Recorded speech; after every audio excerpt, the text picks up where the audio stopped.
A junior sports team. That's how Barack Obama viewed Islamic State just 8 months ago. And now that the country has been forced to deploy its huge arsenal, the American president has admitted his administration was caught out by the threat posed.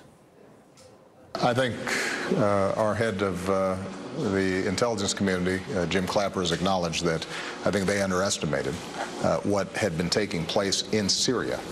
I mean, he didn't say that, just say that we underestimated ISIL.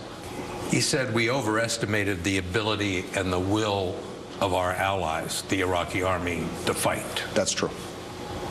That's absolutely true.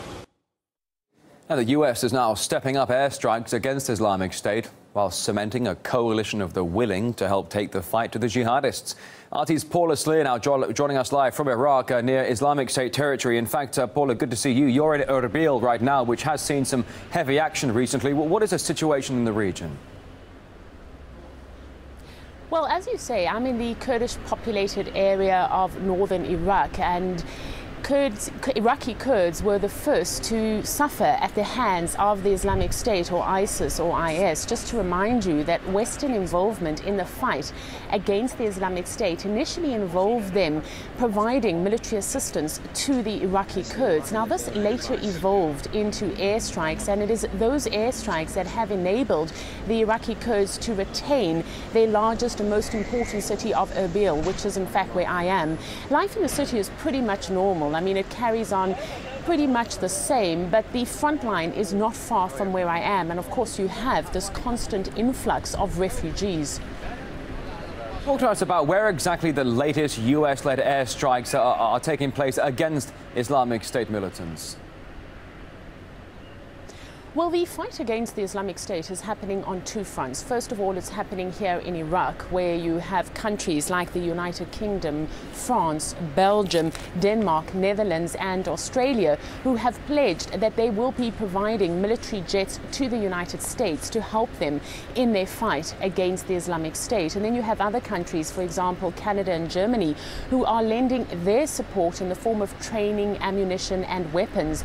And that is to enable fighters who are on the ground here to increase their strength and their military prowess. At the same time, there is fighting happening in neighboring Syria. Now, there the United States is being helped by the Gulf states.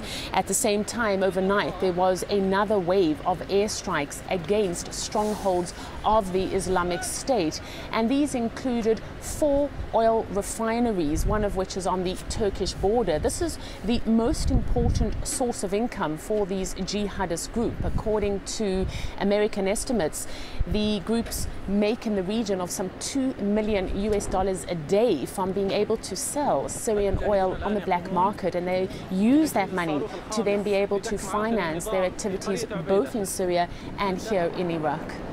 All right, in Erbil, Iraq, RT's Paula Sleer. Thank you very much for that.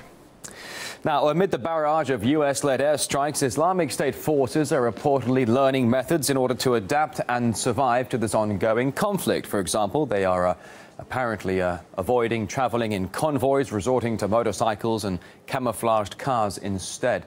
Also, reports suggesting the Islamists have spread thin and reduced their number of checkpoints in the field.